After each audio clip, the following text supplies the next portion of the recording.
Olá, é com muita alegria que nós iniciamos o evento Ciência para Todas, para Todos, em comemoração aos 74 anos da Sociedade Brasileira de Progresso à Ciência, SBPC. Eu sou Cláudia Alencar, sou presidenta da ALAB, Associação de Linguística Aplicada do Brasil, e para comemorarmos essa data, e para fortalecermos a ciência, combatermos as desigualdades por meio da ciência, falarmos da importância da ciência, nós convidamos as nossas colegas presidentas das associações da área dos estudos da linguagem e para uma conversa, né, entre todas nós. Convidamos, então, inicialmente, a presidenta da Abralim, Adelaide Silva. Oi. Vamos apresentar todas, né? A presidenta da Ampol, Silmara Della Silva. Silmara. Presidente da Abralic, Raquel Esteves Lima. Bom dia.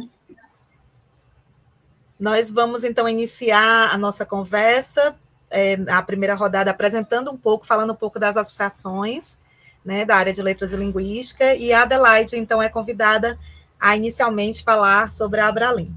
Obrigada, a gente vai voltando. Bom dia, eu agradeço a Glenda pela iniciativa em reunir as colegas das associações de letras do Brasil. É uma grande satisfação poder refletir um pouquinho sobre essas questões que a Claudiana coloca, junto com as colegas que estão aqui hoje nessa manhã. Eu sou Adelaide Silva, né, como vocês veem, sou professora titular da Universidade Federal do Paraná e presidente da Abralim nesse biênio de 2022 a 2024. A Abralim é uma associação que esse ano faz 53 anos, ela foi fundada em 1969, congregando linguistas de peso, né, no cenário nacional, como Matoso Câmara, como Arion Rodrigues, como professora Taliba de Castilho, que inclusive foi uma das pessoas que levou adiante a ideia de se fazer no Brasil uma associação científica que reunisse estudiosos de linguagem, né? Naquele momento a gente só tinha, então, a Abralim. Desde aquele momento, a Abralim realiza congressos nacionais, a Abralim realiza institutos de verão ou escolas de verão, de modo a disseminar os conhecimentos que se produzem no interior da área. Então, essa é a ação, vamos dizer, primeira, e que a gente mantém durante mais de meio século nessas alturas, né? Por hora, acho que a título de apresentação da associação é isso.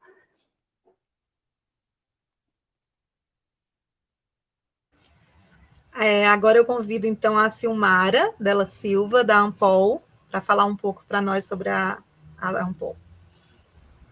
Bom dia, também fico muito agradecida pelo convite, pela proposta trazida pelas colegas da ALAB, pela Claudiana e pela Glenda. Acho que essa oportunidade de nos reunirmos, né, ela é muito boa, a gente já tem feito conversas entre as nossas associações, e eu tenho que dizer que eu penso que isso se deve fortemente ao fato de sermos mulheres e estarmos nessas posições, nas nossas associações, estarmos sensíveis para essas questões que afetam tanto a nossa área de um modo geral, né? Então, é um prazer realmente estar aqui, né, com vocês.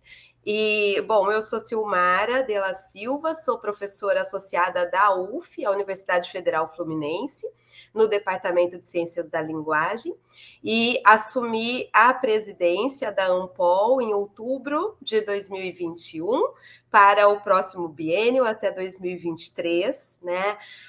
A ANPOL é uma associação nacional de pós-graduação e pesquisa em letras e linguística, fundada em 1984, e fortemente, né, essa fundação da ANPOL, ela fortemente se dá motivada pelas discussões, pelo impulso na área que a gente teve a partir da criação da Abralim.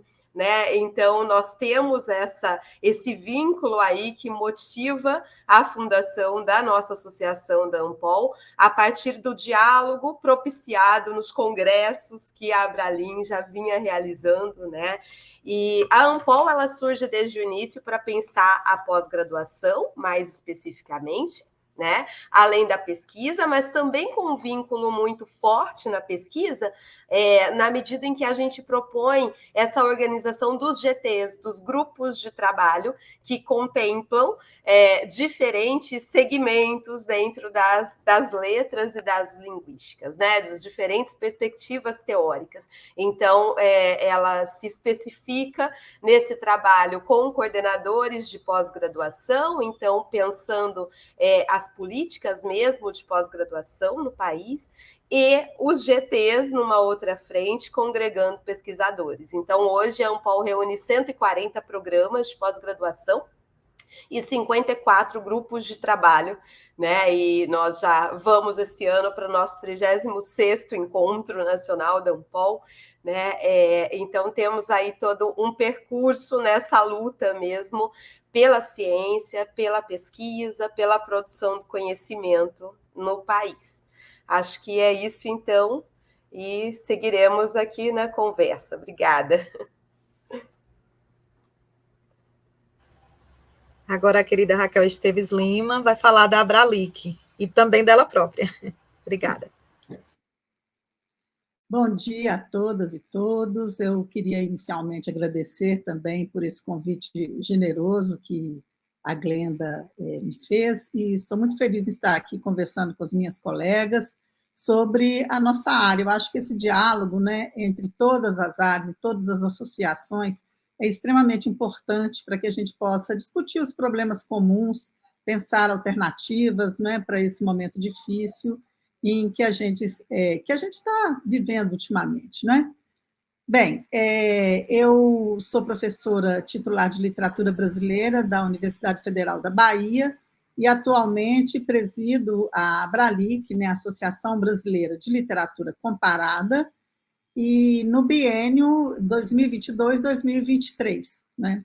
A Abralic é uma associação que eu acredito será a maior em termos de professores, pesquisadores da área de literatura, justamente porque ela congrega todas as áreas, né, de literatura brasileira, teoria da literatura, literaturas estrangeiras. Então, ela acaba sendo assim, um grande guarda-chuva, digamos assim, em que todas as áreas da literatura podem se abrigar, né? Então, ela tem, desde o início, né, uma vocação interdisciplinar, transdisciplinar e até indisciplinar, né? A Abralic, ela é um espaço de muita discussão, muitas polêmicas, porque, num certo sentido, eu acho que ela significou um turning point nos estudos literários do país, né? Ela foi criada em 1986, então ela tem 36 anos, né?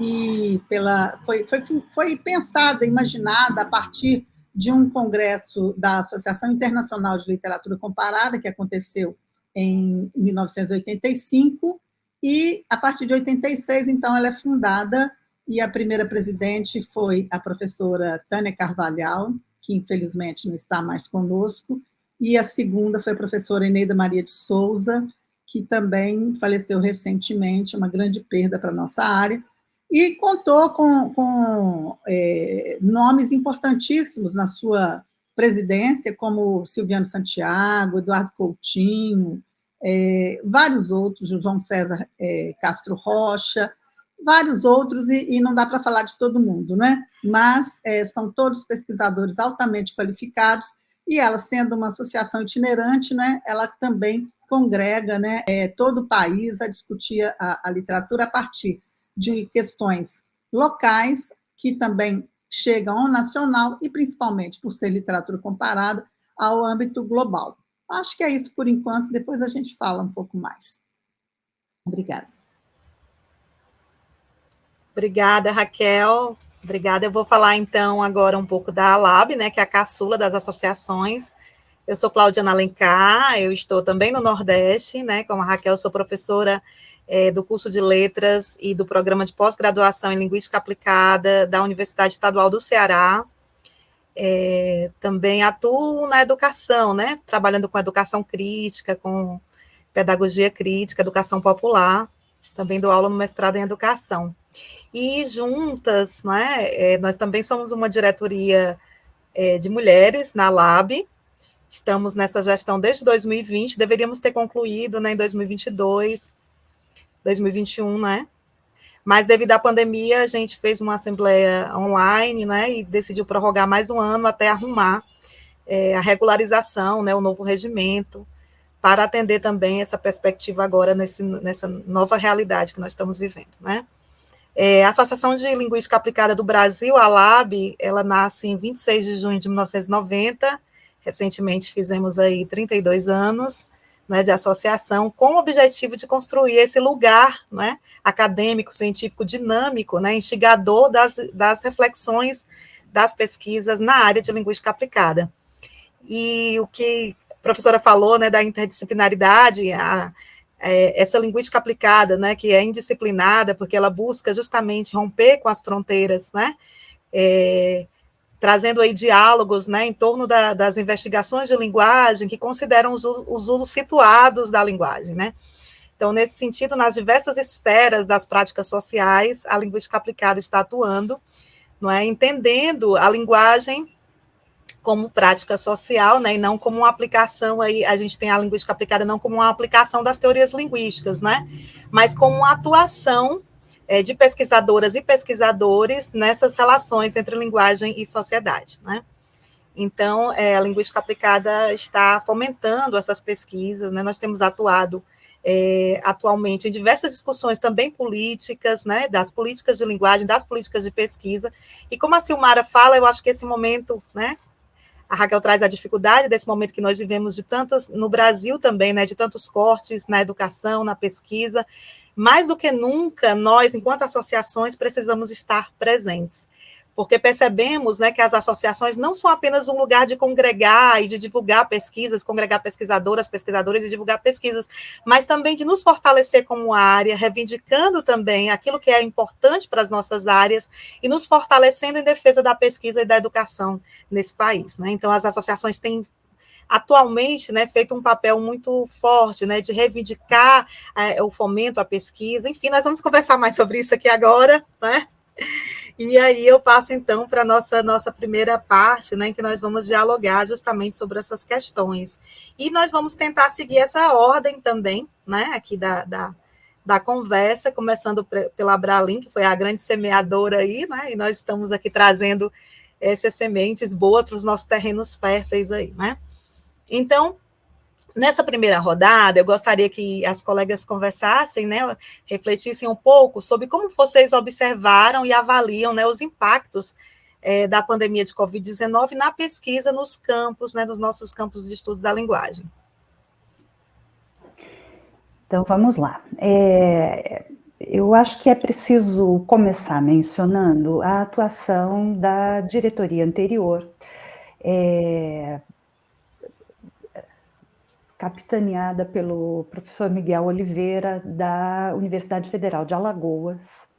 A diretoria teve um papel fundamental para manter os associados, que não são poucos, né? Somos cerca de 4.000, entre membros brasileiros e membros do exterior. Como eu dizia, então, a diretoria anterior teve um papel fundamental no sentido de manter os linguistas unidos durante a pandemia, promovendo uma série de ações online, né? Como é o caso da série Abralin ao Vivo, como é o caso de uma série de cursos EAD, como foi, inclusive, o próprio Interab, né, que é o grande congresso bianual da associação. E, desse modo, dá para dizer que foi possível, de alguma maneira, mitigar um pouquinho os efeitos, né, do isolamento social que a pandemia nos impôs. E, portanto, continuar com as reflexões sobre linguística, tanto em âmbito nacional quanto em âmbito internacional, né? É preciso acrescentar que a série Abralim ao Vivo contou com a presença de grandes nomes da linguística mundial, né? A gente teve, por exemplo, Noam Chomsky, William Labov, né? Para ficar em alguns dos grandes nomes, né? Então, esse foi um grande ganho que a diretoria anterior trouxe para a associação, como eu mencionei, no sentido de manter presente a reflexão sobre os estudos linguísticos nas suas mais diversas vertentes, né? Nas mais diversas vertentes teóricas e nos mais diversos meios de atuação da linguística, né?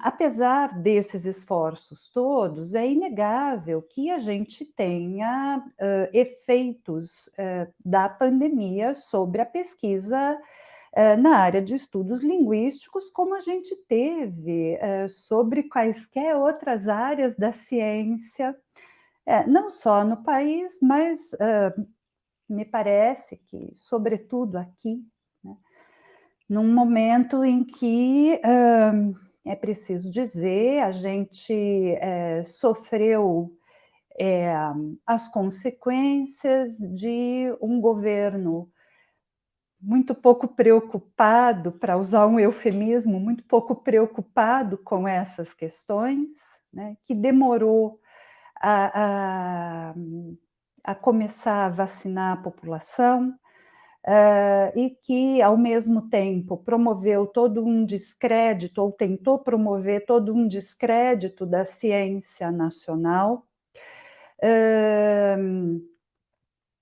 levando, como todos nós sabemos, né, um contingente populacional enorme à morte, e, ao mesmo tempo, promovendo todo um discurso de descrédito da universidade pública, né?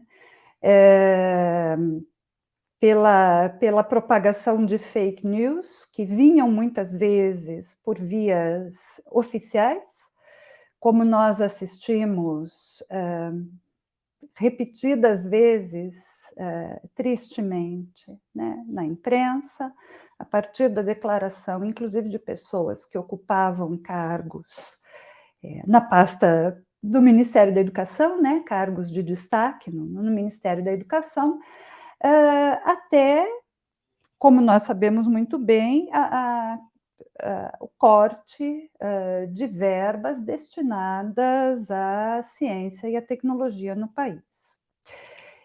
Se a gente pensa numa questão mais localizada, a pandemia e a demora na ação, né, para combatê-la, né, atrasam, por exemplo, pesquisas de campo.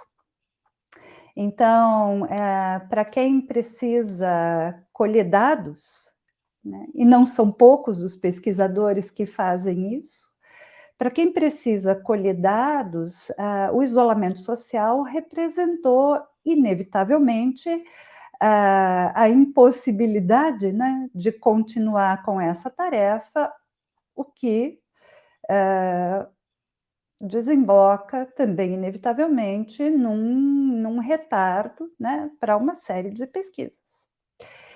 Há que se considerar que, felizmente, com a adoção crescente embora ainda inicial no país, né, com a adoção de práticas de ciência aberta, a gente pode hoje contar com alguns bancos de dados que permitem que a gente leve adiante uma série de pesquisas, mas a gente precisa de um número ainda maior, né, de bancos de dados abertos, com acesso aberto.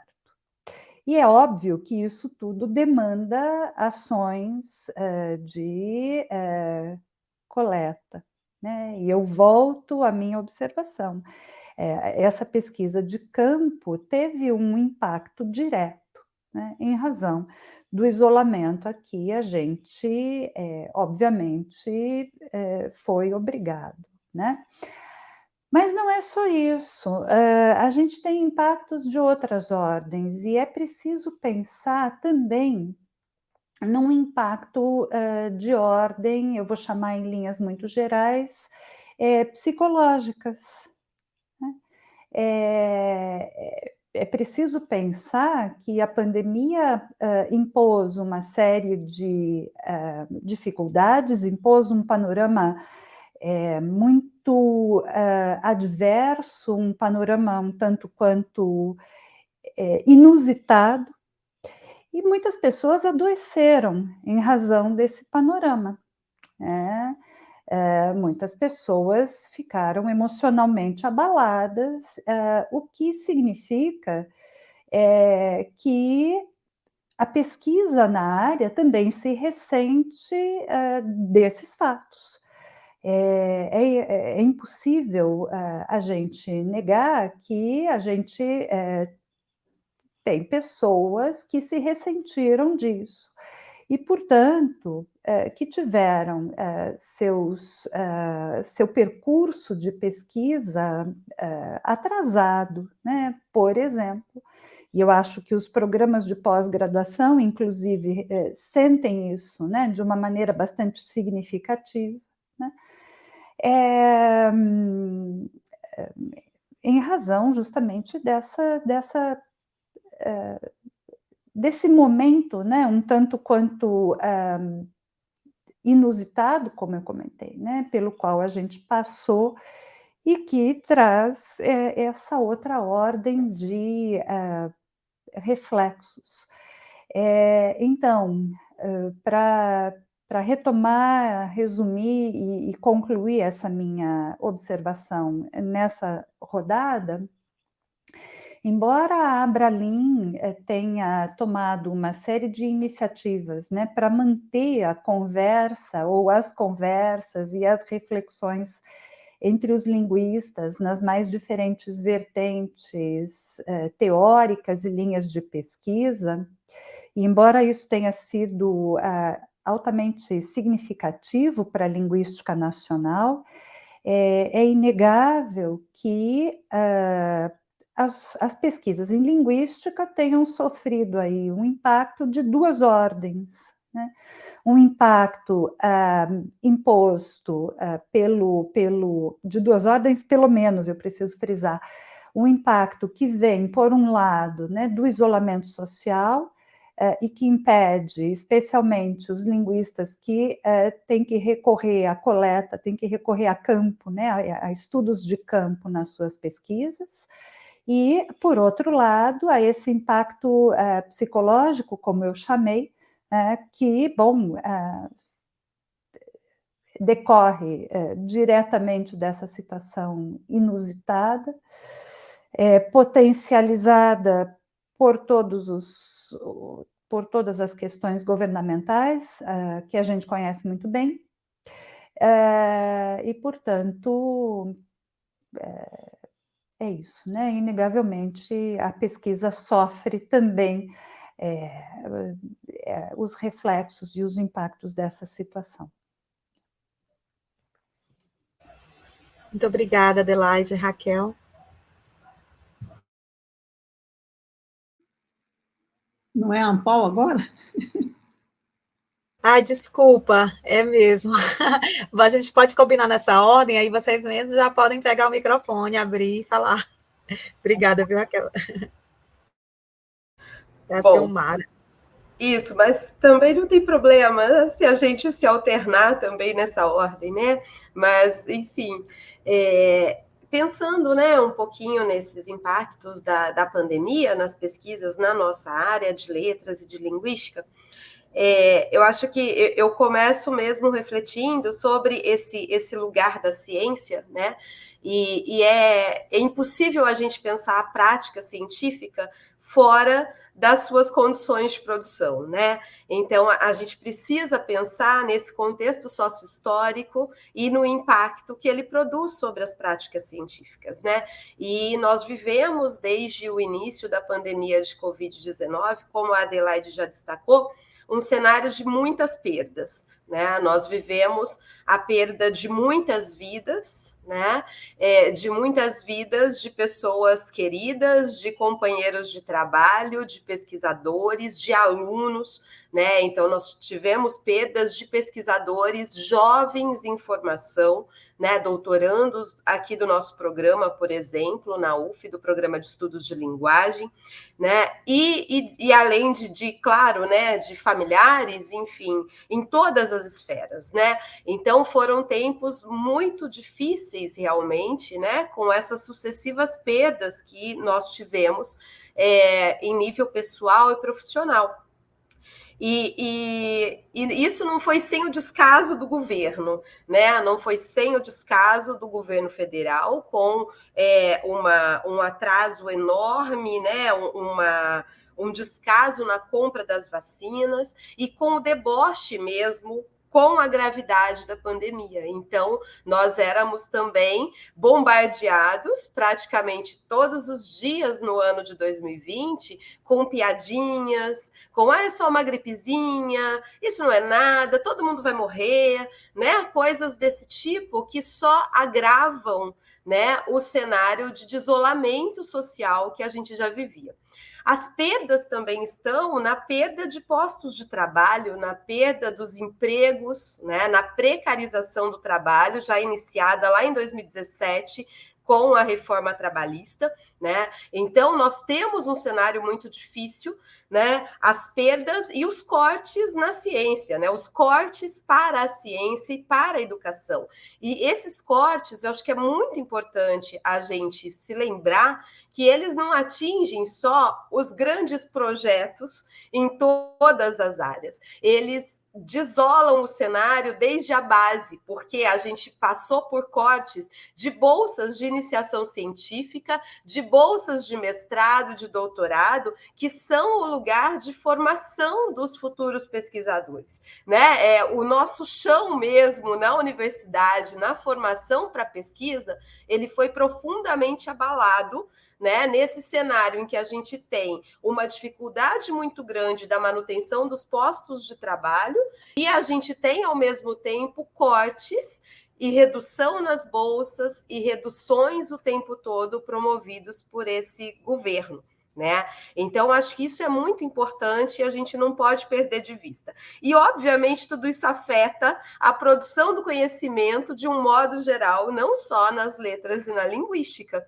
né? Ele afeta extensivamente, mas afeta muito também a vida dos nossos, né, dos nossos alunos, dos nossos pesquisadores em formação, porque a gente trabalha basicamente, né, ou grandemente com professores, né? Os nossos alunos, os nossos estudantes da área de letras e de linguística, claro que a gente tem outras frentes, né, o trabalho com tradução, com revisão, vários trabalhos, né, até em fundações de pesquisa, a gente tem os nossos alunos inseridos, mas pesquisas em empresas mais voltadas para o mercado, mas a gente atende, a gente forma professores, e essa precarização ali, esse questionamento sobre o trabalho do professor, que precisou mudar totalmente a sua prática para ministrar aulas remotas, para lidar com essa situação do ensino durante a pandemia em todas as faixas etárias, né, também foi muito difícil para os nossos alunos, né? Também foi muito difícil para a produção do conhecimento em letras e linguística. E aí, eu cito aqui, né, rememoro uma fala do Eduardo Guimarães, que ele diz em um dos seus textos sobre divulgação científica, né, que não há como ver a produção científica fora de uma política científica no Estado moderno. Porque é isso, né? Essas decisões do Estado, elas influenciam fortemente o nosso cenário, as nossas práticas como pesquisadores e a formação, o futuro da nossa pesquisa e da nossa pós-graduação, né?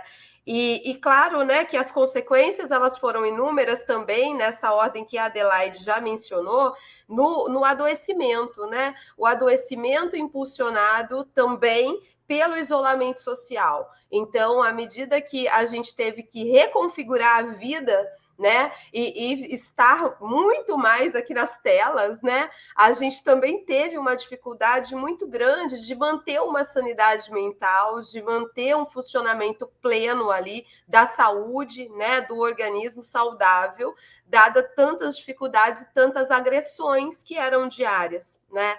Então, nós não temos ainda, né, uma avaliação específica do impacto preciso, digamos, dos prazos, né? Mas a gente suspeita fortemente, todo mundo que está nos programas de pós presencia que esses prazos de titulação, eles deram uma esticada considerável, porque é isso, é impossível você seguir produzindo no prazo quando você não tem condições mínimas de trabalho, né, que foram retiradas durante essa pandemia. Então, eu imagino que a gente vai ter, sim, quando tivermos o resultado da quadrienal, imagino que a gente vai conseguir aferir esse impacto na titulação, no prazo de titulação também dos nossos alunos, né, dos nossos mestres e doutores. Mas, assim, também é inegável que a gente teve uma grande mobilização na área, né? Como a Adelaide destacou, a exemplo do Abralim ao vivo, foram muitas lives, né? Foram muitas entradas nossas, então, enquanto letras e linguística, nas lives, nos eventos online, todos os eventos da nossa área, eles continuaram, eles seguiram. Aliás, nós seguimos sempre com todas as nossas atribuições, né? A gente seguiu trabalhando muito, e isso se deu com todos os professores em todos os níveis e com todos os pesquisadores, né? A gente não parou em nenhum momento, né? A gente estava de casa, mas as bancas seguiram, os eventos seguiram, as reuniões, todos os trâmites administrativos, todas as aulas, né? Os nossos alunos foram concluindo seus cursos, e vejo que a gente também, me parece, isso também é uma impressão. Eu imagino que nós tivemos um impulso nas publicações muito forte, né? Porque nós publicamos muito, né? Nesse seguir com a pesquisa, né? Nós publicamos bastante, escrevemos muito, né? Então a gente tem também pesquisas e obras motivadas pela temática da pandemia, né? Então nós temos coletâneas tratando, sei lá, do discurso sobre a pandemia, tratando de glossários e vocabulários com termos da pandemia. A gente tem muita coisa que esse momento atípico e muito difícil também nos levou a produzir e a pensar, né? A lidar com isso a partir do conhecimento que a gente gera, né, nas letras e na linguística. E eu acho que o mais importante é isso, a gente não pode deixar de dar visibilidade ao modo como nunca paramos, né? E que se hoje a gente pensa e a gente fala em como está sendo a retomada, é uma retomada de atividades presenciais, porque nós seguimos sempre mobilizados, sempre trabalhando, né, nas nossas áreas. Eu acho que é mais ou menos isso que eu gostaria de trazer nesse momento. Bem, então vou começar a falar um pouquinho da área da literatura, né? E, evidentemente, esses problemas já tratados pela Adelaide, pela Silmara, acontecem também na área da literatura, talvez com algumas diferenças, porque nós não temos uma tradição tão grande de trabalho de campo. Existem pesquisas de trabalho de campo, mas são em menor número, né? Então, nesse sentido, a gente já tem, digamos assim, uma prática de isolamento no estudo do texto literário, né? Já é um trabalho muito, digamos assim, de imersão, né? Nos escritórios, né? Nas nossas casas. Então, isso tudo pode ser continuado, né? E, em relação à associação, assim também notável o trabalho que nossos colegas da Universidade Federal do Rio Grande do Sul tiveram para manter viva também esse contato entre os sócios, né, da Abralic, e nós já vamos agora para o 3º congresso virtual, e vocês sabem também que a área de literatura não é muito boa em tecnologia, né? Então, para a gente tem sido assim um desafio muito grande manter os nossos eventos. A gente faz um grande evento por ano, né? Na verdade, um deveria ser menor, mas o menor, por exemplo, o próximo vai ter 1.200 participações, mais ou menos, né? E o grande congresso é no ano seguinte. Então, a gente nem sabe como que vai dar conta de tanta gente, né? Porque temos que arranjar espaço, e mesmo que a pandemia já tenha sido amainada, né? A gente vai precisar de seguir alguns protocolos ainda, né? Então, há dificuldades até nesse nível, né? Nós gostaríamos muito de fazer um evento presencial nesse ano, mas, infelizmente, a gente tomou a decisão no momento que estava chegando a Ômicron, né? Então, nós ficamos receosos de depois ter que mudar tudo em cima da hora, e aí resolvemos fazer ainda de forma online, remota, né? Tentando, na medida do possível, também buscar algum efeito de presença, né? Porque eu acho que essa dispersão ela tem sido um pouco inevitável também com a pandemia, né? Então, as pessoas, eu digo sempre, né, citando Drummond, nós estamos com nossas retinas tão fatigadas, né? Nós ficamos na frente do computador o tempo todo, nós não paramos nossas atividades, como vocês já colocaram, né? Então, realmente é muito pesado. Eu acredito que a atuação dos professores tem sido heróica, né? Não apenas da universidade, mas todos os professores que tiveram de lidar com uma realidade diferente, né? Muito distante, né? Daquilo que a gente está acostumado, né? Porque, afinal de contas, a presença, o olhar, o olho no olho é fundamental no processo de ensino-aprendizagem. Então, para a gente tem sido muito difícil. E, ao mesmo tempo, eu acredito que na área da literatura isso trouxe alguns ganhos também. É difícil falar, mas trouxe alguns ganhos, porque nós sabemos, né, que esse governo tem atacado sobremaneira tanto a educação quanto a cultura, né, em geral. E eu vi que, durante esse período em que as pessoas tiveram que se isolar, eu vi que as pessoas também se deram conta da importância da cultura, né? Da importância da literatura, da importância do cinema, da importância do teatro, dos shows, né? Então, isso veio mostrar o quanto a nossa área não é uma área, digamos assim, inútil também, né? Quer dizer, nós somos fundamentais para estimular a imaginação e, nesse sentido, a inovação, em todos os níveis, em todas as ciências, né? Então, acho que isso é algo que a gente deve relevar. É claro que houve perdas significativas. Acredito que essas perdas também elas têm um caráter diferenciado em função das regiões, né? Porque nós sabemos que as regiões mais pobres elas também são mais prejudicadas, né? E eu vejo isso no processo de desistência mesmo, né, de alguns alunos, por não verem perspectiva na nossa área, né, não verem perspectiva de continuarem trabalhando. A gente viu que o processo que foi iniciado no governo anterior, de expansão da universidade, de abertura de vagas, né, de contratação de novos professores, então nós formamos doutores que depois ficam desempregados ou têm que se submeter, né, a empregos em universidades ou em faculdades privadas que cada vez exploram mais, né, os nossos alunos. Então, há uma perda de um horizonte de expectativas de levar adiante aquilo que se optou por estudar, né? Então, isso é muito triste.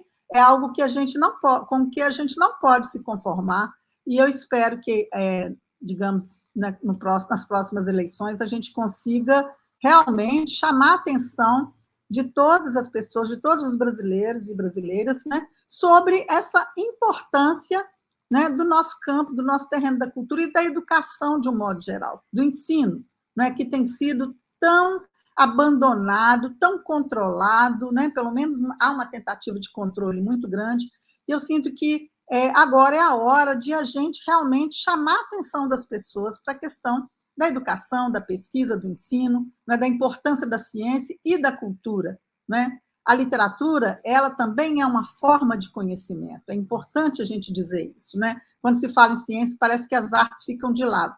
Não, sem as artes, né, a nossa capacidade de entender o mundo, ela diminui significativamente. Então, eu acho que esse é um ponto que a gente precisa destacar, porque realmente, né, nós temos um papel importante, né, junto aos nossos alunos, junto aos nossos familiares, e tudo isso precisa ser discutido, né? A Abralic, ela foi fundada justamente com o processo de redemocratização do país, né? Então, eu acho que ela teve uma liberdade muito grande também, ela também foi responsável por uma série de mudanças no discurso literário, né? A gente trata muito da questão da emergência das novas subjetividades, né? Das novas... daquilo que estava oculto, invisibilizado, né? Então, justamente, a cultura, né, daqueles que foram minorizados durante muito tempo, né, ela emerge com força, e a Abralic foi um espaço muito grande para isso. Então, nós queremos justamente, né, trazer agora, com o nosso próximo congresso, né, essa discussão. Nós precisamos discutir isso, nós precisamos ver também em que medida a literatura está acompanhando os processos políticos, e dentre eles, né, a questão da pandemia, e a gente percebe que não estão, os escritores não estão se furtando a tratar do presente, né? E há uma quantidade de jovens muito grande que participa dos nossos eventos e que tentam compreender o mundo a partir dessas obras. Então, acho que é muito importante.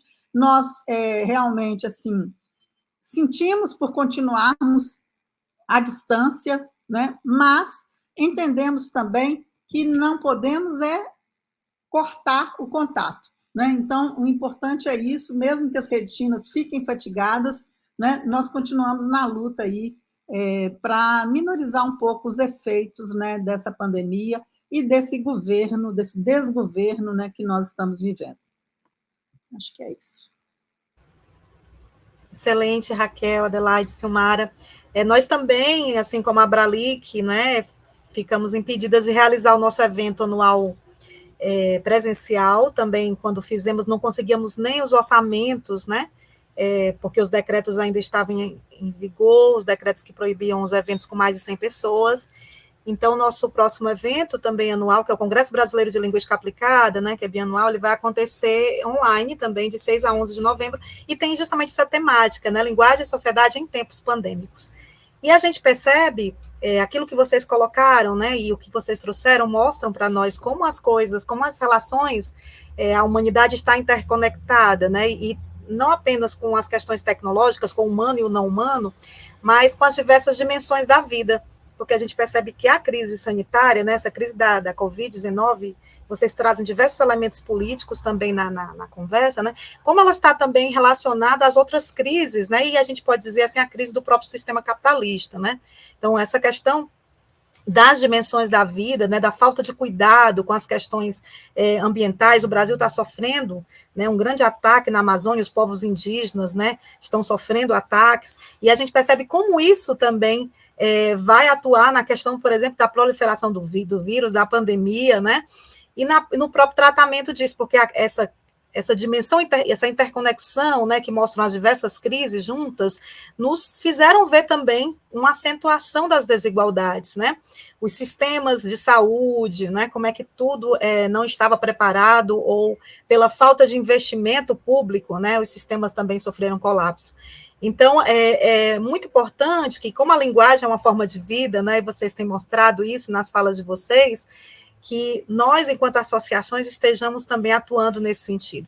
Então, além dessa interconexão, tentamos também, enquanto associação, né, fomos para usar as plataformas. Ainda em março, de modo amador, nós começamos com as lives pelo Instagram, e depois utilizando as plataformas, fizemos evento, também aproveitamos essa oportunidade para nos fortalecer enquanto associação, com outras associações também, fizemos essas conversas, né, anteriormente com os outros presidentes, né, da Ampol, da Abralim, da Abralic, estivemos juntos em algumas rodadas também com as associações internacionais, né, trazendo as associações da América Latina também para dialogar, justamente para superar, tentar minimizar um pouco os efeitos, né, que foram realmente devastadores. Também perdemos pesquisadores, inclusive pesquisadoras que fizeram live com a gente, né, como a professora Lidiane. Foi assim uma coisa... está sendo para todas nós, né, para todos nós, um grande desafio, né, essa superação. E aí o fato da gente continuar, né, e da gente estar ocupando esses espaços também, é um modo de resistência, né? Eu lembro que numa desses nossos encontros, né, nós fizemos também uma ligação com diversas revistas, né, trazendo publicações especiais também, e aí eu lembro que nós trouxemos os presidentes anteriores também para falar, e o professor Luiz Paulo da Moita Lopes, né, que também é um dos fundadores da LAB, falou numa das suas lives, né, desses encontros, que continuar pesquisando, né, nessa realidade que nós estamos vivendo é um ato de resistência, né? Então, nós percebemos essa resistência em todas as associações, e, sobretudo, esse momento de fortalecimento, né, e de ligação entre nós, a mobilização, a articulação. Né, o nosso lema, antes mesmo da pandemia, nós tínhamos escolhido a nossa gestão, era fortalecer e mobilizar. E agora nós tivemos que fazer isso, né, de um modo bem contundente, né?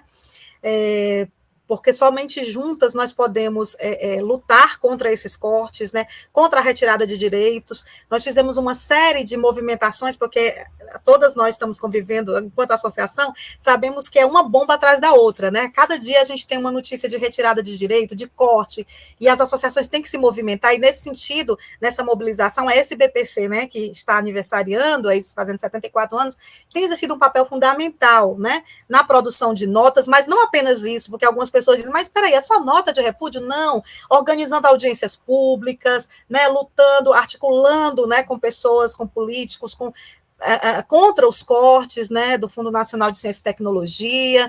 Então, tem sido uma atuação muito intensa, e nós, enquanto associações, estamos trabalhando muito, não é? São várias frentes de luta. Então, por exemplo, nós tivemos ataques no edital do PNLD, ataques aos direitos humanos, né? Para vocês terem ideia, a palavra democracia no último edital aparece uma única vez, e os direitos das populações indígenas, dos povos originários, da população afrodescendente, né, foram retirados ali porque os critérios que vetavam obras, né, que fortaleciam estereótipos e que poderiam estimular a violência contra a mulher, por exemplo, no Brasil, nas gestões anteriores, havia um pacto, né, de luta contra a violência contra a mulher, não é? Porque a gente sabe que no Brasil as mulheres, a todo instante, a gente está vendo aí, não é, um verdadeiro extermínio, não só das mulheres, mas também da população pobre, negra, favelada. Então, nós, contra essas políticas de morte, os governos anteriores, né, tinham atuado em torno de pactos, né, em defesa, isso também na própria formação cultural, educativa,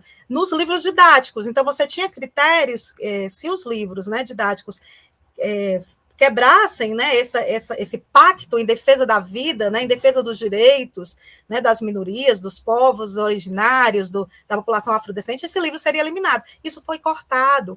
Então, o que nós fizemos? Nós organizamos, né, diversos momentos com vários pesquisadores e pesquisadoras que trabalham com livro didático, e organizamos, né, com as outras associações, no Fórum de Ciências Humanas, Letras e Artes, né, Ciências Sociais Aplicadas, uma reivindicação, fizemos reunião no MEC, né, para tentar barrar isso, não conseguimos e tivemos que entrar com processo junto com a ação educativa, com a Associação de Alfabetização, Não é? Uma outra questão também é a retirada do espanhol, né, que a gente viu, fortalecemos o movimento Fica Espanhol, né, e um movimento da América Latina, né, de fortalecimento, e também um pacto, né, da América Latina em defesa do multilinguismo, né, da multiculturalidade, de respeito às diferenças. Então, esses movimentos, né, nós organizamos também com as associações de letras na área de ensino de línguas, né, Associação de Professores de Francês, Associação de Professores de Espanhol, né, de inglês, enfim, de ensino de língua inglesa. Nós também buscamos conversar com as comissões de educação do parlamento e conseguimos agendar audiências públicas, né, que não aconteceram, porque também a todo momento acontecia algo também na ordem do econômico, na ordem, né, trabalhista, também muito grave, mas estamos ainda aguardando essas audiências. Então, assim, as associações têm tido várias frentes de luta nesse período, além de manter viva a pesquisa e, sobretudo, também de manter esses afetos, né, porque eu acho que esses momentos aqui a gente se fortalece muito de ver, né, também que estamos juntas, né, que estamos aqui de mãos dadas na mesma luta, enfrentando as mesmas dificuldades, mas saber que humanamente nós existimos também enquanto pessoas, né, que acreditamos na vida, que acreditamos no amor, na capacidade do afeto, da cooperação, da solidariedade. E as associações estão de parabéns, as professoras, os professores, né, que têm corrido atrás dos seus alunos, das suas alunas, que têm visto esses cortes, os prazos, né, então se manter vivo, sobretudo, né, foi o primeiro ato de resistência, né, se manter vivo. E a vida também passa pelo ato de pesquisar e de reivindicar, e de trazer a cultura, a arte, né, como a professora Raquel coloca. Bom, mas, para dar continuidade, né, vamos tentar juntar, que vocês tocaram na questão das desigualdades, dos cortes das pesquisas, então eu gostaria que vocês falassem como as associações estão enfrentando isso. Eu acho que eu já falei um pouco, né, aqui, acabei comendo essa resposta também, mas, enfim, eu passo, então, para as colegas falarem um pouco, né, como é que as associações têm usado a pesquisa, né, e sua atuação para amenizar essas desigualdades sociais e os cortes na educação e na pesquisa. Acho que agora começamos com a Silmara. Pode ser. Bom, eu acho que a nossa, né, pensando, né, nesse amenizar as desigualdades, eu acho que nós temos, no trabalho mesmo com a letras e com a linguística, né, ele é um trabalho que não é fora do social, da história, né, e dos sujeitos mesmo, das relações entre os sujeitos nas suas práticas, né? Então, todo o nosso trabalho, como eu já destaquei, né, ele se volta fortemente à formação de professores, ao vínculo com a educação, à promoção das línguas, das artes, da literatura, como Raquel também destacou, né, quando a gente está pensando aí nas letras e na linguística de um modo mais geral, mas isso está na base do nosso trabalho. Então, pensar, né, toda vez que as nossas pesquisas se voltam às práticas de letramento, ao ensino, à preservação das línguas, né? A gente está tratando, sim, de redução de desigualdades já, porque a gente está pensando numa democratização, a gente está pensando numa disseminação, num aumento de circulação dos discursos sobre ciência e educação, sobre a produção do conhecimento, sua valorização.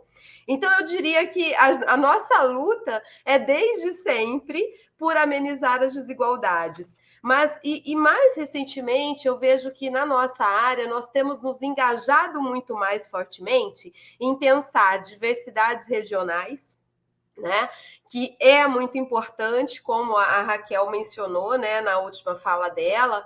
Sim, a gente tem diferenças enormes entre as nossas regiões no país, mas também temos outras diferenças enormes dentro da nossa própria micro-região, né? Então, a gente tem realidades muito distintas ali dos nossos alunos, dos nossos pesquisadores, né? E essas diversidades, essas diferenças não podem ser apagadas. Eu acho que quando a gente fala de democratização, a gente também não pode, né, se sustentar pelo engodo de que somos todos iguais, porque assim não estamos, né? Não somos todos iguais. A nossa diferença social, a discrepância entre as nossas condições de vida, né, no cenário brasileiro, nas diferentes regiões, por questões de classe, por questões de raça, por questões de gênero,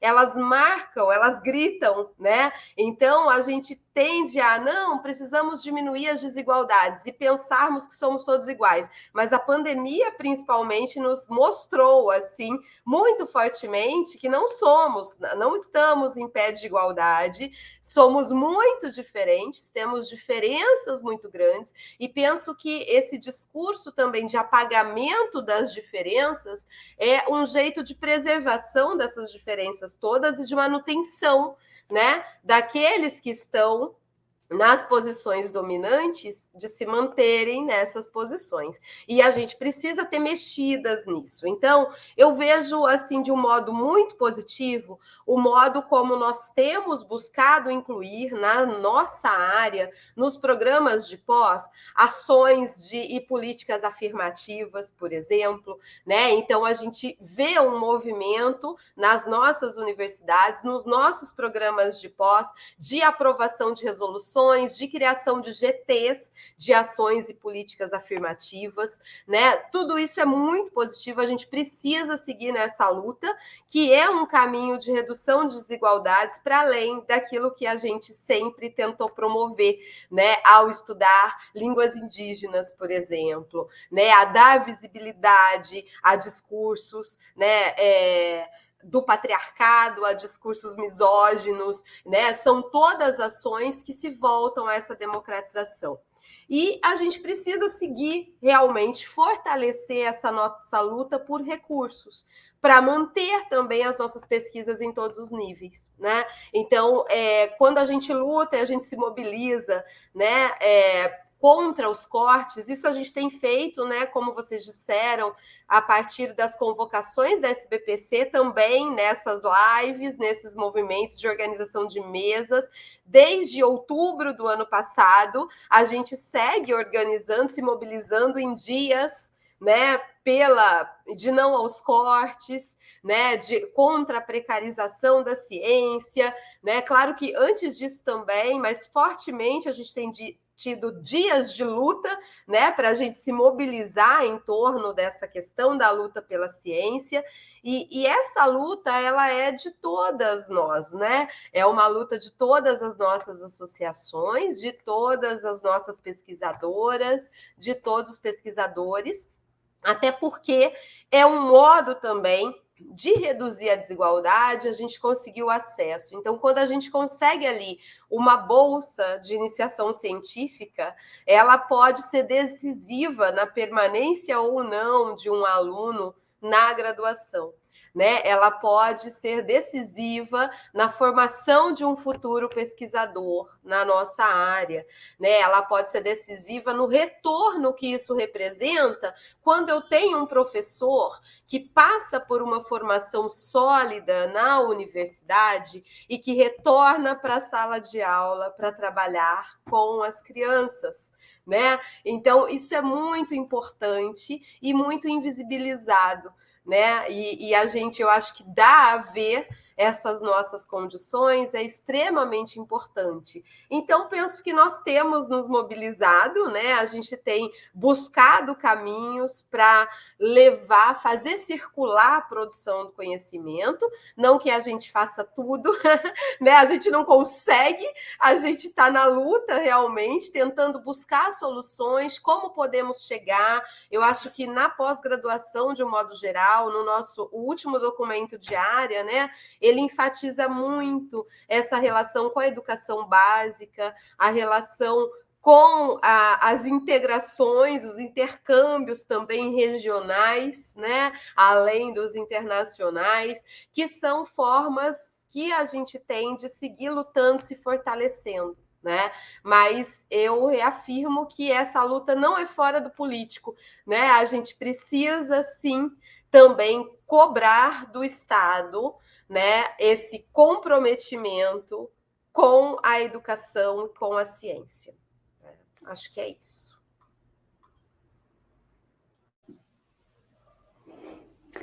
Obrigada, pode ser a Raquel agora, a gente mudando aqui um pouquinho a ordem. Mudando a ordem, né? Bem, a Abralic, né, ela trabalha, né, com a literatura comparada, que é um campo, digamos, de estudos que tem uma formação bastante conservadora e até elitista, né, porque ela se funda sobre esse pensamento, né, de lidar com as fontes e as influências, né? E aqui, desde a sua fundação, a Abralic vem revertendo esse paradigma, digamos assim, tentando valorizar as diferenças, né, das culturas dos povos que foram colonizados. Então, há todo um processo mesmo de luta por uma decolonização desde o início da disciplina e da valorização da diversidade cultural.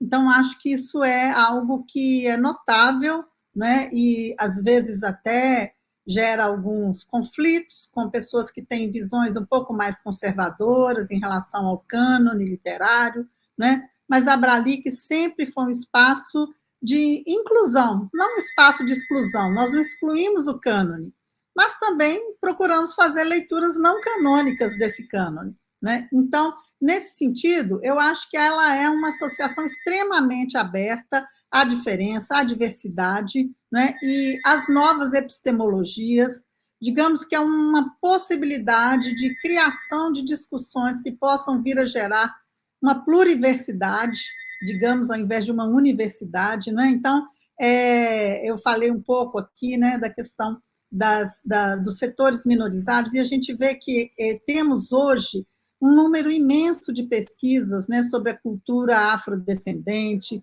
sobre as mulheres, sobre as relações homoafetivas, e todos esses estudos, né, eles vão, num certo sentido, contribuir para um bem-estar social, de fato, né?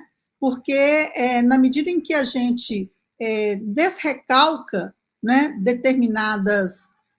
digamos assim, determinados lugares comuns, né, que estão presentes na sociedade, a gente também está contribuindo para o respeito, né, humano, de um modo geral, né, e, na verdade, agora o respeito é em geral, né, o respeito a toda uma coletividade, né. O tema do nosso próximo evento é Mundos Compartilhados, com uma barra, né, porque sabemos que, embora o desejo seja de compartilhamento, ainda há muitas forças que investem na partilha no sentido da divisão, né? Então, o nosso esforço é, sem perder, né, o viés utópico, que eu acho que é necessário, né, a gente também não ser ingênuo, né, pensando que a diversidade significa que todos estão no mesmo nível. Não estão, né? Há forças que impedem que isso aconteça. As desigualdades sociais no nosso país são gritantes, né? E, nesse sentido, essas temáticas elas vão explodir também nos textos literários, né? Não apenas daqueles que já escreviam, né? Daqueles que normalmente são da classe um pouco mais letrada, né? A classe burguesa, pequeno-burguesa, né? Mas também, e principalmente, nas ditas minorias, que, na verdade, são maiorias, né? Então, nós temos a emergência de escritores negros, né, trabalhando em termos de autorrepresentação, a sua própria visão de mundo, a literatura indígena, né, a literatura dos povos originários, que também traz a sua contribuição. Então, a literatura comparada, ao colocar essas instâncias em contato e em tensão também, né, evidentemente, pode contribuir para que o mundo seja um pouco mais justo, né? Menos desigual e mais respeitoso, né? Então, eu acredito que realmente nós temos um grande caminho pela frente ainda. E acredito também que há bastante conflito a ser resolvido. Nós vivemos num país hoje que está cindido, né?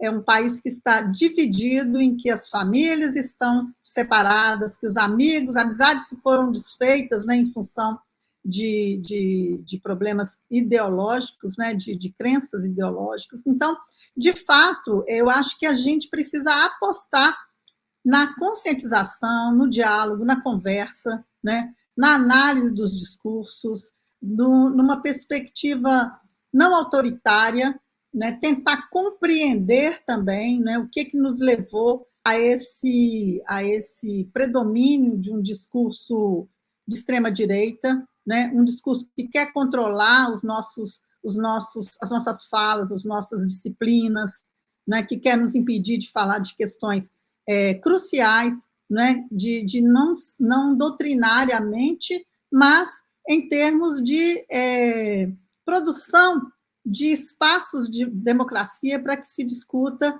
né, e que se respeite as diferenças, né? Então, acho que nós tentamos fazer isso, evidentemente, no âmbito da associação.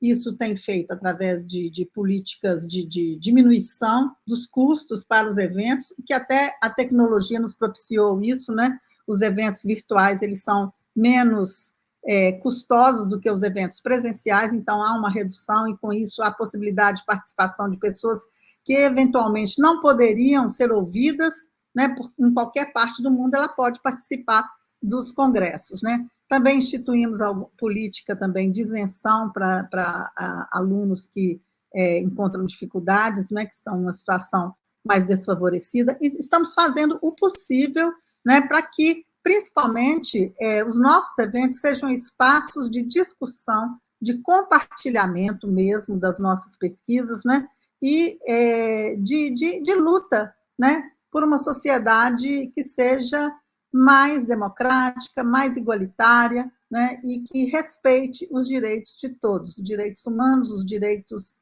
dos animais também, os direitos da natureza, né, porque tudo isso faz parte do escopo, né, da literatura comparada.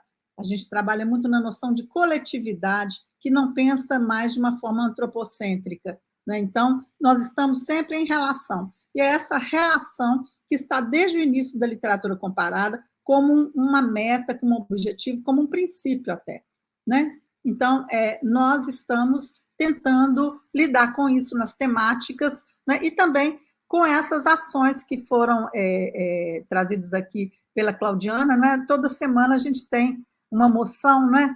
Uma moção em relação a algum problema que acontece em todos os âmbitos, né? No nosso país, e lutamos como podemos, né? Então, acho que, enfim, acho que seria isso que eu teria a dizer a respeito.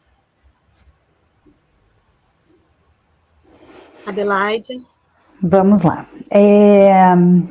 A Abralin, atualmente, se organiza em torno de comissões. Então, a gente tem o que a gente chama de comissões científicas e de comissões estratégicas, né?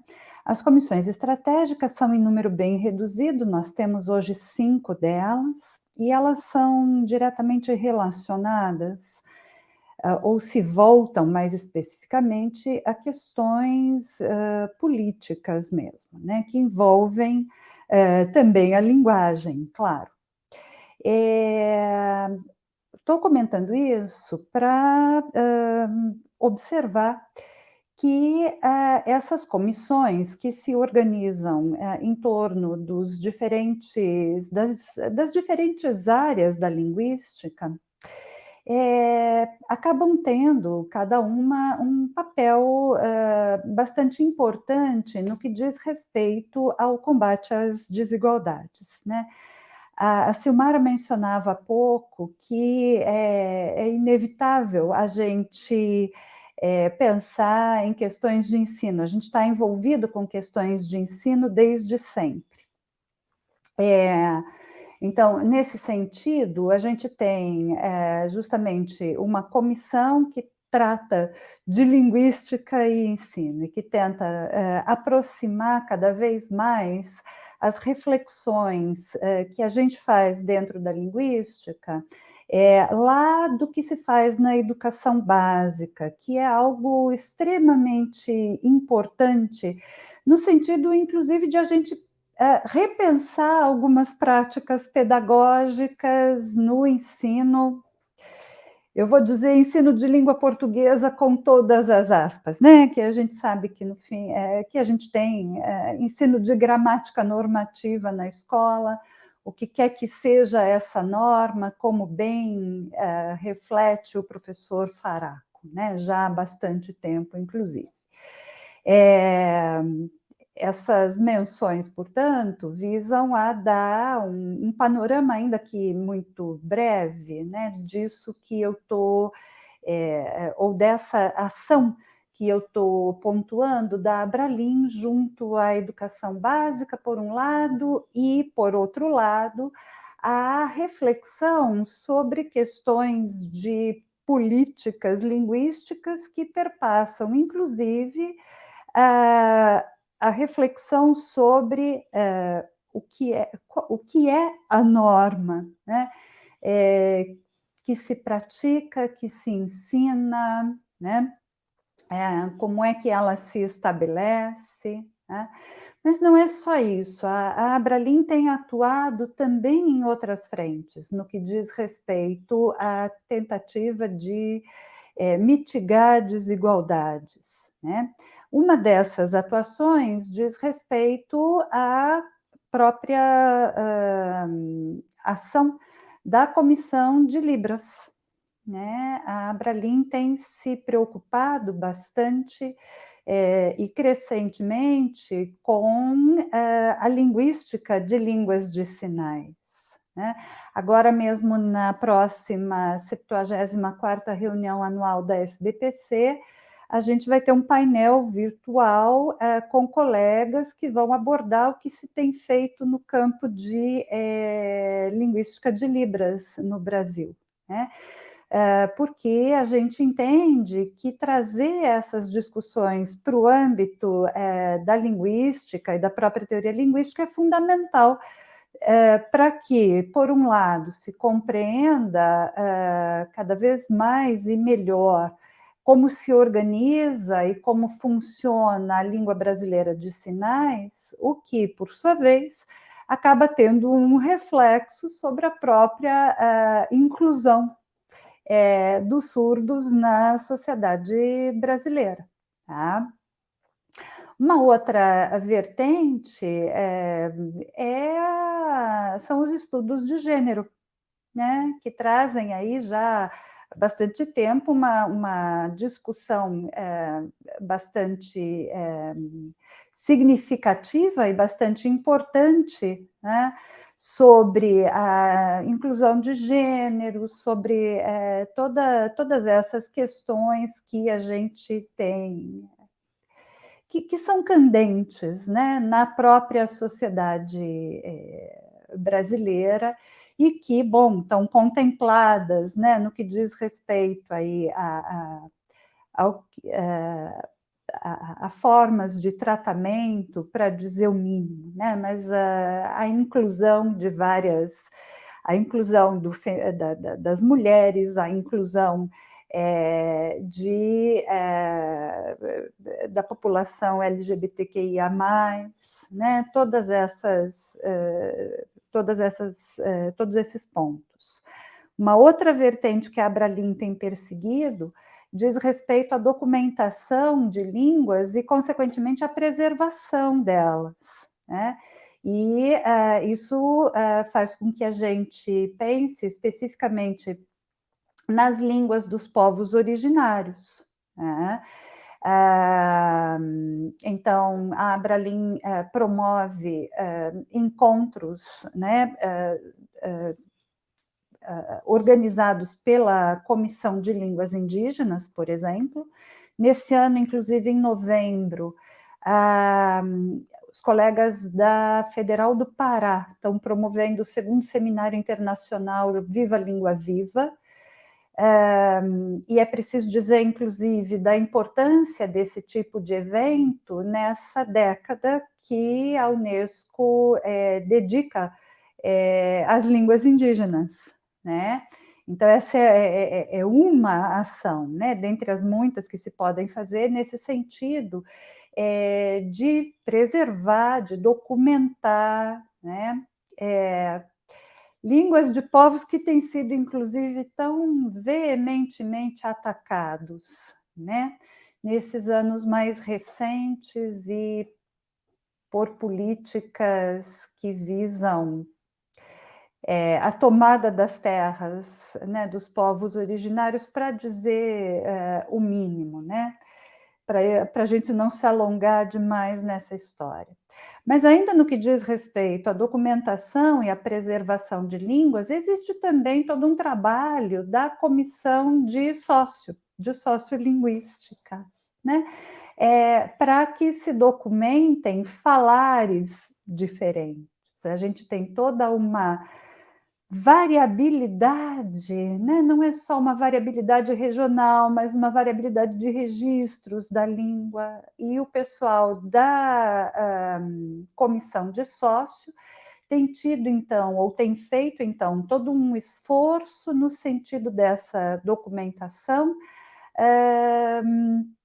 realizando ações e projetos em conjunto, inclusive com o Museu da Língua Portuguesa. Tá? Para além disso, a Comissão de Políticas Públicas tem feito uma série de reflexões e a diretoria tem apoiado algumas ações. Mais recentemente, a gente lançou uma espécie de manifesto no que diz respeito à reivindicação da permanência da língua espanhola, né, no Enem. Os colegas da Comissão de Políticas Públicas levaram adiante, né, essa ação,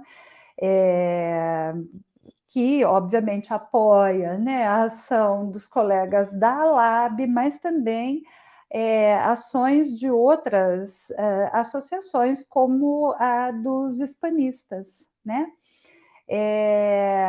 Então, essas são algumas das ações que a Abralim vem desenvolvendo e que visam, né, a mitigação das desigualdades, mas eu queria terminar esta minha fala agora dizendo que, apesar do que a gente já tem feito em cada uma das nossas instituições,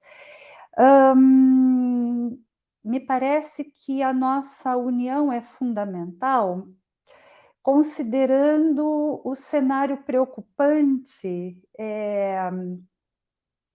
que se desenha num futuro relativamente próximo. Estou dizendo isso porque em maio foi divulgada uma pesquisa do IBGE que me parece particularmente nefasta, né, no sentido de que ela revela que 40,8% das crianças em fase de alfabetização, ou seja, por volta ali dos 7 anos, não está alfabetizada no país. Tá? Um pouco em razão da pandemia, mas a gente sabe que não é só isso. Talvez a pandemia tenha potencializado um grave problema que a gente tem diante de nós. Esse percentual, em termos absolutos, representa aproximadamente 2,4 milhões de crianças. Se a gente pensa que daqui a uns 15 anos, essas crianças vão estar em idade de cursar o ensino superior e vão estar em idade de completar a sua formação acadêmica, eu vou chamar assim, né? Eu repito, a gente tem um futuro muito preocupante pela frente. E talvez esse seja o grande desafio que a gente tenha que enfrentar nos próximos anos, na sequência, num futuro imediato. Do contrário, a gente talvez vá ter impactos muito muito significativos e muito negativos sobre educação, sobre pesquisa e sobre todo o mais, né, na nossa sociedade. Então, acho que a gente precisa pensar juntas, né, nas nossas, talvez a gente tenha que pensar numa ação conjunta entre as associações que nesse momento a gente encabeça, para a gente começar a pensar sobre o que fazer, né? Acho que essa é uma questão que a gente pode, inclusive, pensar em levar para a SBPC, que, como as colegas bem comentaram, tem sido essencial no sentido de se pensar em diversas ações,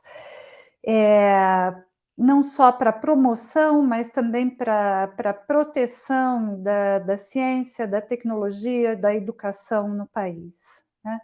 Mas, de novo, eu acho que a gente tem aí um desafio muito grande pela frente, né? Fora todos esses que a gente já vem enfrentando e com os quais a gente tem tentado, dentro de cada uma das associações, lidar da melhor maneira possível. É isso. Obrigada. Como já falei, né, sobre a atuação da LAB também com as outras associações na luta contra os cortes, né, do Fundo Nacional, por exemplo, de Desenvolvimento Científico e Tecnológico, né, que o Brasil sofreu um corte de mais de 2,5 bilhões de recursos que são arrecadados de tributos e que são designados exclusivamente para a ciência e tecnologia, para o desenvolvimento, né? Nós atuamos junto com a SBPC e as outras associações na luta, né, para garantir esses recursos, na luta contra os cortes, na luta por uma perspectiva multilingüe, por exemplo, atuando junto criamos GT sobre educação bilíngue e multilinguismo, né? Mas, além disso, nós fizemos também todo um trabalho em torno da democratização e acesso. Por exemplo, criamos bibliotecas digital para que os associados tivessem acesso, né, a esse conhecimento. Também nós fizemos parcerias com as associações, por exemplo, com a POL, ainda na gestão do Frederico, professora Silmara, né, do professor Frederico Garcia, nós fizemos uma parceria para realizar eventos dos GTs, né, na LAB, porque a gente sabe que essa questão também de acesso às TICs, né, às tecnologias também, e os associados também poderem realizar seus eventos, né, na LAB. Estabelecemos as políticas de cotas também nas inscrições, né, cotas para pessoas negras, indígenas, também por questões de renda, né, para a organização do nosso evento, né, e também nós perdoamos as dívidas anteriores dos associados, né, de anos anteriores, perdoamos todas as dívidas, porque nós sabemos como a crise sanitária afeta, né, então começamos um novo sistema, porque nós tivemos que migrar para um novo sistema, não é, agora, no ano de 2020, né, então somente a partir disso, as anteriores nós também fizemos isso, criamos um evento também, né, por uma questão de acesso e democratização do conhecimento, a primeira jornada de iniciação científica, né, trazendo pessoas da iniciação científica também do ensino médio, e não cobramos inscrição das pessoas do ensino médio. Essa jornada vai acontecer agora em novembro, também durante o nosso evento, né, iniciação científica também na universidade, o seminário de teses para doutorandos, que vocês também podem se escrever seus doutorandos, né, enfim, e as lutas, né, gente, em defesa das cotas raciais na universidade, né, todas nós temos participado, né, contra a violência. A Adelaide traz essa realidade das crianças, né, na fase de alfabetização. Nós atuamos também junto à Associação de Alfabetização no Brasil, né, mas a gente sabe que no Brasil, né, a cada hora 4 crianças são violentadas, né. Então, essa realidade, a importância de se discutir as questões de gênero na sala de aula, de uma educação linguística, né, que também dê conta dessas questões, que atenda, né, essas práticas sociais que todas são atravessadas pela questão da linguagem e da educação, né. Então, eu vou agora passar para nós nos despedirmos e cada uma trazer um pouco, né, do que seria a perspectiva para o futuro. A Adelaide já colocou um pouco aqui, né, mas que perspectiva nós poderemos apresentar, né, ou pelo menos trazer questões e problemas aqui, né, para a pesquisa de campo, no campo dos estudos linguísticos aplicados, da literatura, né? Como nós podemos, que perspectivas nós temos, e agora, para onde vamos, né? Posso começar falando? Por favor, Raquel. Até porque é algo que eu acho que eu me esqueci de falar, né? E que a fala da Adelaide me trouxe à mente, né? Que é algo que eu sinto que a literatura ainda está a dever, né? Que investir um pouco mais no estudo, nas pesquisas e numa política mesmo voltada para o ensino de literatura, né? Eu acho que nós ficamos, num certo sentido, muito fechados no nosso campo de pesquisa, nos nossos autores de predileção, nos nossos temas, né? Mas esquecemos, digamos assim, dessa parte política mesmo, né? Então, eu acho que nós, inclusive, desde o ano passado, temos uma mesa, né, especificamente voltada para esse tema, nesse congresso também, mas eu acho que isso ainda é muito pouco. A gente precisa ficar um pouco mais atento, criar, de repente, um grupo de pesquisa que seja voltado para isso, porque, na verdade, a literatura, né, a gente diz sempre, né, com Barthes, né, ela faz girar os saberes, né? Então, eu acho que a gente precisa chamar atenção para a importância da literatura, não apenas como instrumento também de aprendizagem de língua, mas uma forma de conhecimento do mundo mesmo, né? Então, eu acho que para o futuro é uma área em que a gente tem que investir bastante, também tem que investir na criação de políticas públicas, né, que sejam voltadas para a criação de novas redes de pesquisa e de estudo, que vão também nos retirando desse campo puramente nacional, né? Eu acho que a internacionalização tem perdido. Vocês vejam o quanto que a criação do Mercosul foi importante na área da cultura, na área da literatura, foi fundamental, o número de traduções, né? O relacionamento entre as culturas, digamos assim, há uma relação de vizinhança e de tratamento de questões comuns, né, que eu acho que é muito importante e que, num certo sentido, assim, precisa ser estendido. Os BRICS também foram um pouco enfraquecidos, né, a gente precisa lidar. Estou pensando, evidentemente, no campo da literatura comparada, né, porque a gente trabalha com a relação entre as diversas culturas, não apenas no âmbito interno, mas, como eu disse, né, agregando todas as literaturas de línguas estrangeiras e tal. Então, é fundamental que a gente tenha também essas políticas que sejam voltadas para criação de blocos econômicos, financeiros, mas também culturais, né? Porque a gente não pode esquecer que isso é fundamental para que a gente vá rompendo as fronteiras, né? Que impedem um mundo mais justo, no geral, não apenas um país mais justo, mas um mundo mais justo, né? A gente sabe que não há como pensar o nacional isolado desse global, né? Então, pensar problemas comuns do sul global, né? Esses países que foram colonizados, né? E que têm histórias, que têm elementos bastante coincidentes, né? Mas, ao mesmo tempo, também com suas especificidades.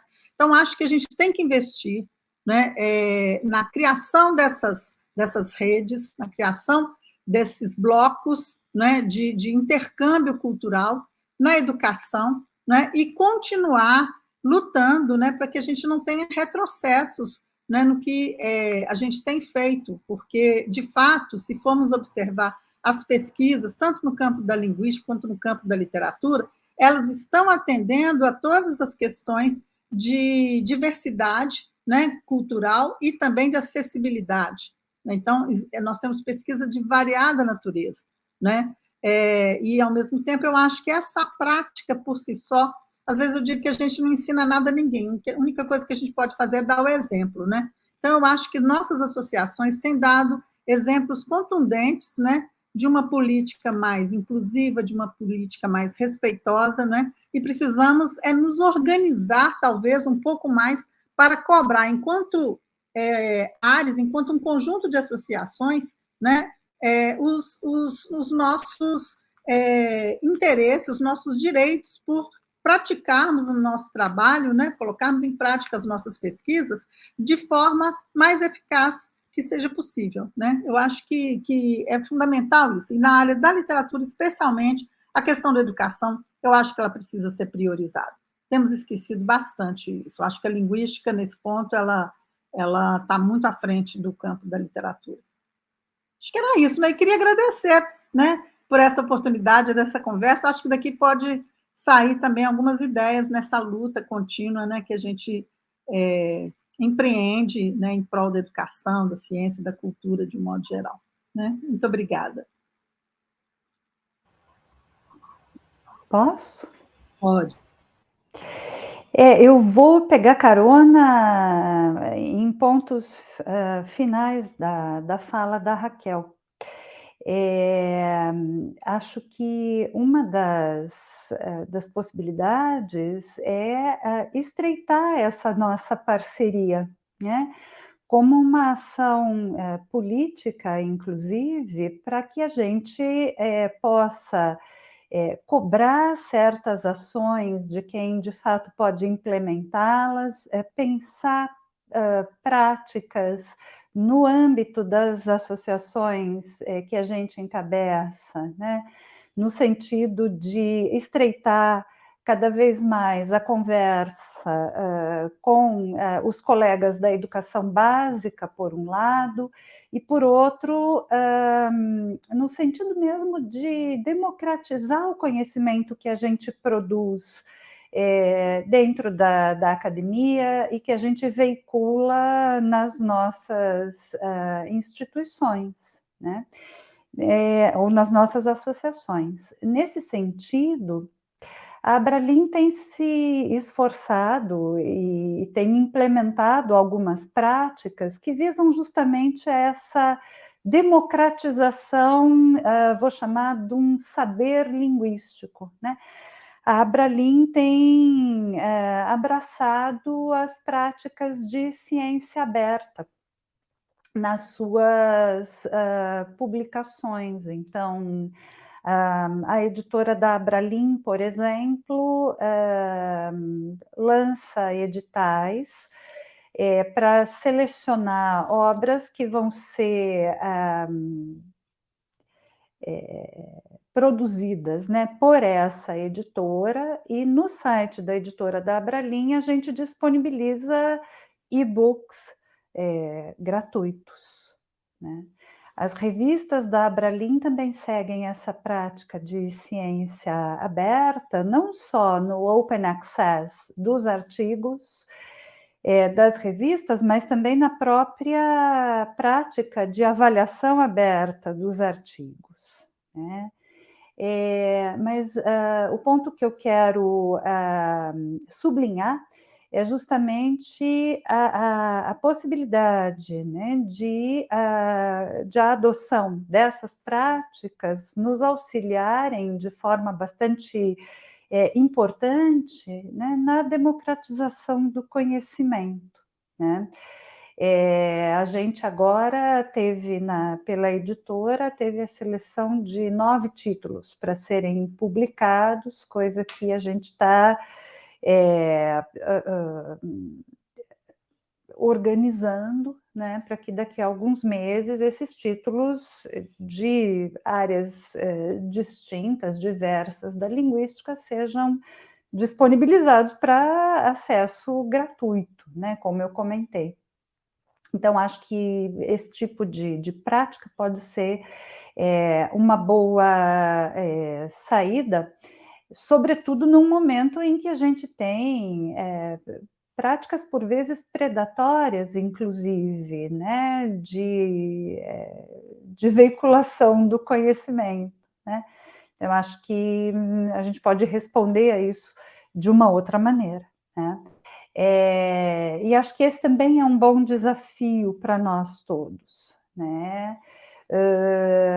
Sobretudo se a gente considera a condição econômica mesmo do país e de todas as pessoas que estão em formação, né? É preciso disponibilizar conhecimento de qualidade o que não significa, em absoluto, que esse conhecimento tenha que ser pago e que a gente tenha que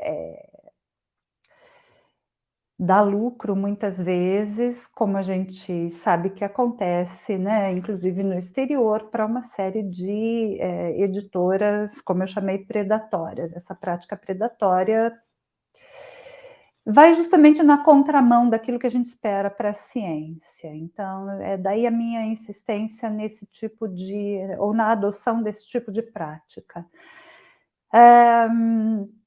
Então,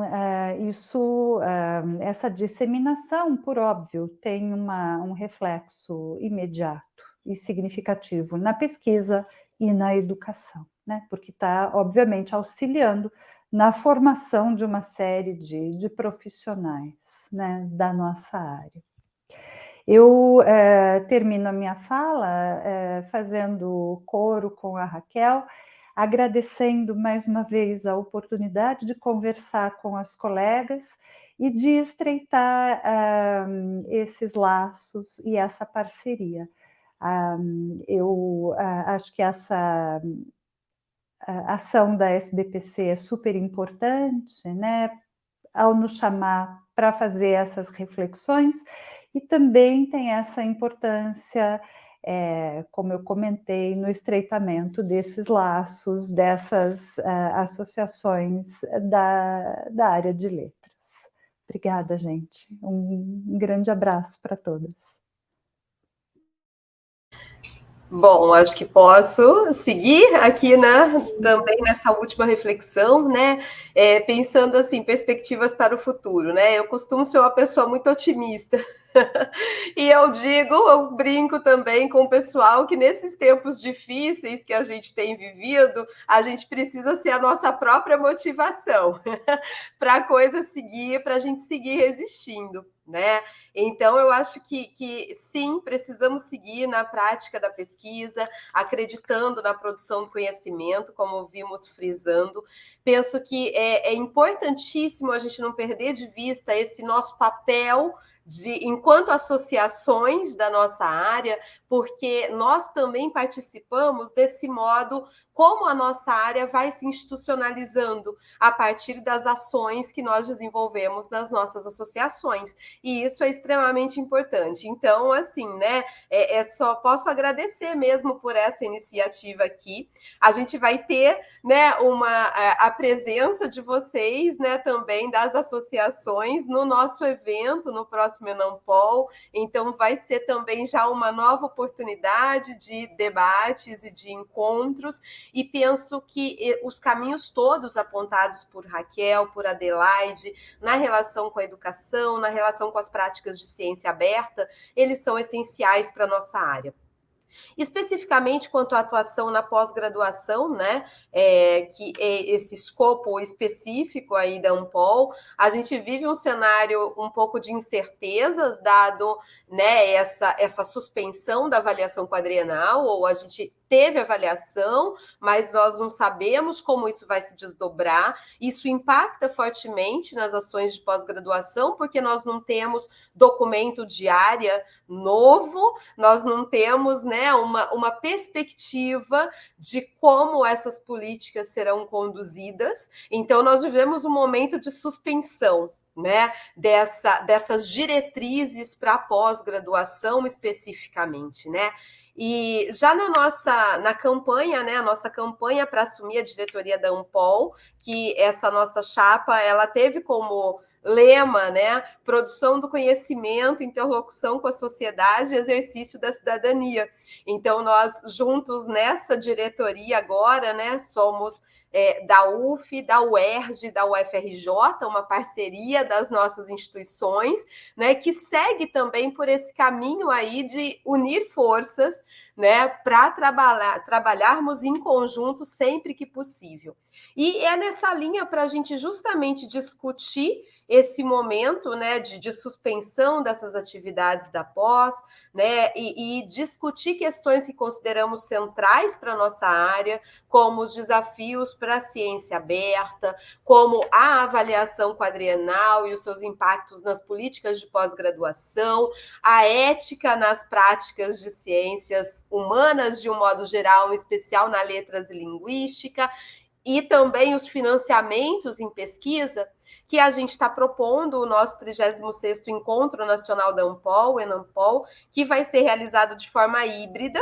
Então, nós teremos as mesas acontecendo de forma presencial aqui na UF, no Instituto de Letras, em Niterói, e com o nosso tema Pesquisa e Produção do Conhecimento em Letras e Linguística no Brasil Atual, Perspectivas e Desafios. Então, vejo assim, com muito bons olhos que estejamos, né, trabalhando juntas, né, que estejamos pensando juntas o futuro e esse Brasil que a gente quer para as nossas práticas na ciência e na educação.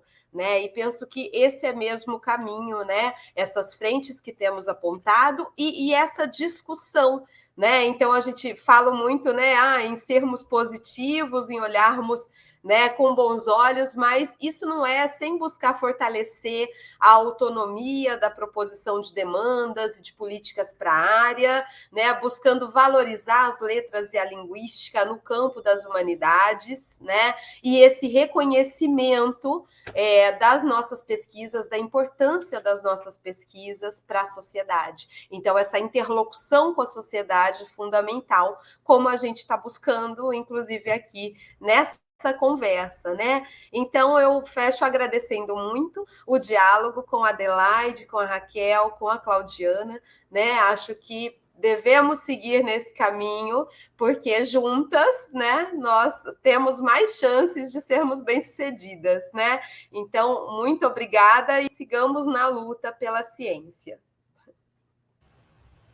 Muito obrigada a todas, né? Continuando o tema e o lema da nossa gestão da LAB é fortalecer e mobilizar, eu acho que vi isso nas falas de vocês também, então vamos fortalecer as nossas associações e nos mobilizar também em conjunto, né? A linguística aplicada, né, como uma área, tem se preocupado em mostrar, e eu acho que isso é uma perspectiva para o futuro, continuar essas lutas, né?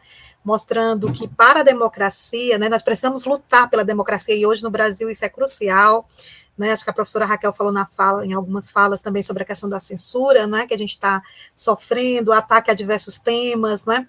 Então, enquanto associação, nós precisamos nos fortalecer para falar dessa liberdade, mas uma liberdade que não é individual, que é coletiva, uma liberdade baseada na solidariedade, né, da liberdade da produção do conhecimento, sempre ligada aos coletivos que estão produzindo conhecimento, e nesse sentido também a articulação, né, da universidade com a sociedade, com os movimentos sociais, né, com os coletivos culturais, que estão também produzindo saberes que a universidade precisa aprender, né, esses saberes também com esses movimentos, né, e mostrar também a importância da ciência. Na crise sanitária a gente viu isso, né, como a produção de vacinas, a produção de saberes, de discursos, de campanhas, né, também mostrando a importância, né, da população se vacinar e mostrando também como é que o conhecimento se dá também nessa linguagem, né, que comunica, que aproxima, né, que trata essa linguagem da cultura, da arte que a professora colocou, né, uma política de cuidados, né, que também giram em torno de uma política de dignidades que nós buscamos na linguística aplicada, tem mostrado isso, e nesse sentido, eu acho que uma perspectiva de futuro é continuar lutando, né, pelas cotas raciais na universidade, a luta em defesa dos povos indígenas com as suas línguas, não é? A luta pelo multilinguismo, né, pela superdiversidade, mostrar a importância da diferença, de reconhecermos a diferença, não é? Então, sobretudo que a linguagem não está apartada de raça, de gênero, de classe, de localidades. Nesse sentido, as políticas para descentralizar também, a professora Raquel colocou um pouco dessa articulação com a América, né, de uma luta contra as formas de colonialidade, mas nesse sentido também dentro do país a gente tem alguns núcleos, né, que ficam ali sempre centralizando, então trazer também para as associações, nós temos buscado isso na as nossas mesas da Lab, sempre trazer pessoas das diversas regiões do Brasil, né? A gente sabe, algumas pessoas dizem, tem uma falta, uma carência, uma lacuna de pesquisadores da região norte, da região nordeste, da região, né? Então, enfim, mas por quê? Justamente pela falta de investimento também que essas regiões têm sofrido, não é? Mas os pesquisadores estão lá produzindo, então é necessário trazer e dar visibilidade, né, a essas diferentes formas de pesquisa, as diferentes áreas, né, que constituem de modo transdisciplinar a linguística aplicada. Então, eu quero agradecer imensamente às colegas, né, pedir que todas e todos que estão nos assistindo visitem os sites das associações, né, a Ampol.org.br, a Abralim.org, a Abralic.org.br, né, a Lab.org.br. Então, estejam visitando, conhecendo as programações, conhecendo as associações, se achegando, né, se associando, no caso da Ampol, são os programas de pós-graduação, mas as outras associações, porque também o investimento a gente fala aqui da defesa da pesquisa e da ciência, essa defesa passa, sim, pelo financiamento, pelo investimento, não adianta só dizer, nós consideramos a ciência se não há investimento público, né, em financiamento, em forma de bolsas, em forma de financiamento de pesquisas, né. Então, do mesmo modo, também a associação precisa ser esse lugar, a gente precisa fortalecer a associação também com as anuidades, porque ela é esse lugar de encontro, de visibilidade das pesquisas. As associações também sofreram muito, né, financeiramente na pandemia, porque tivemos, por exemplo, que contratar profissionais, de usar plataformas que antes não usávamos, né, a própria questão da acessibilidade em Libras, né, a tradução audiovisual. Então, são investimentos que as associações precisam fazer e que precisam também do apoio dos associados e das associadas, né, em termos financeiros. Então, para finalizar, eu gostaria de usar o verso de um poeta aqui da periferia de Fortaleza, Raquel. Ele tem um poema, né, que fala que a literatura te tira do tiro da viatura. É esse o verso, né? A literatura te tira do tiro da viatura. E aí eu uso esse poema do Jardson Remido, que é um poeta aqui da periferia de Fortaleza, né, esse verso, para dizer que as linguagens, né, a literatura, a arte, a cultura, os estudos da linguagem, né, eles lutam justamente por essas políticas de vida contra as políticas de morte.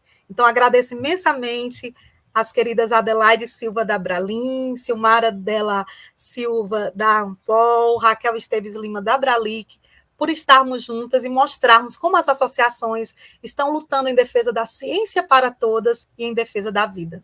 Muito obrigada a vocês que continuaram conosco aqui. Obrigada. Abraço.